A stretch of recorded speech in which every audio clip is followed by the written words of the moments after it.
Hi, I'm Sandy Schreck for LBR Educates, and we're taking a look at some of the changes that we see happening in the tribute area. So urns are definitely on the rise, and so we have to think about other options for urns and what some of the mechanics are. So this design here was actually made in the square riser, but we used it on the diagonal rather than on the flat side to be able to add more depth into the composition. So you can see we've just used some vases in place of urns, but how we've come in, so we've got that strong focal area. So you want to take into consideration the size of the urn and the coloration of the urn in with your composition. It will become an integral part, but you do have to have a strong floral focal that brings you down and surrounds that and really makes it feel like a complete composition. This design here is actually made in the new event block. So we used a grande midnight brick, and you tape it in, tape to the tape, and then you're able to soak it. But you can see we created like a heart shape with some unique flowers.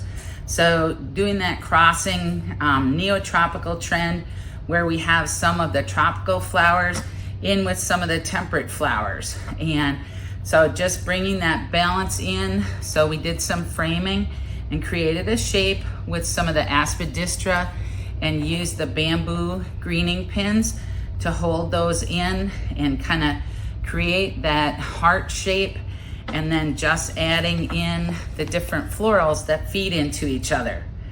One of the things we had to talk about was the anthurium and how to look at the face of the anthurium and make sure that they work together.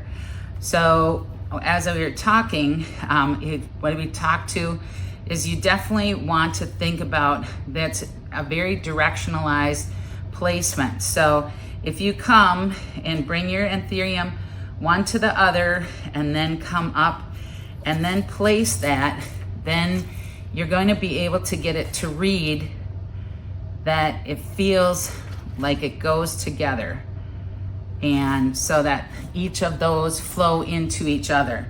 So that was one of the lessons with that, but this has that really rich deep colors. We've got the magenta carnations down in deep to be able to increase our value, but using some of the pomponi alstroemeria to be able to kind of bring in that other rich color and some other form flowers, and then added in some of the red hypericum to give it a little bit more of a resting space and contrast the textures between the feathery alstroemeria and then the shiny glossy hypericum coming in. That brings the glossiness of the red anthuriums one side to the other so that it felt like it was a unified composition. So this is another one of our urn surrounds, and this is actually made in one of the scenic shapes. So the scenic shapes came out with rainbow, and now they've added it in the midnight color. And so you can see it has a plastic core back, and then you come in, it has a good amount of foam in here. And so we did tape around the two legs of that, and then came in and just laid it on the table. And so you can see we were able to create a composition that comes in around that urn, but with the ends being open here, we were able to create a drape that comes off the table. And so on here we utilize some of our pomponi gerbs that we grow here and some of the expression roses, but you can see how they stair step. So a pair of them here, here, and then over in here, so that it creates that motion throughout the composition.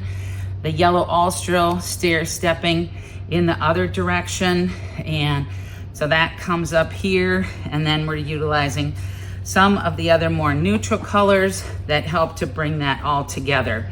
But also the purple micro palms just to give a little bit more pop and contrast the texture. But you can see how that works really well as an urn surround, and it's easy to transport and is a great mechanic.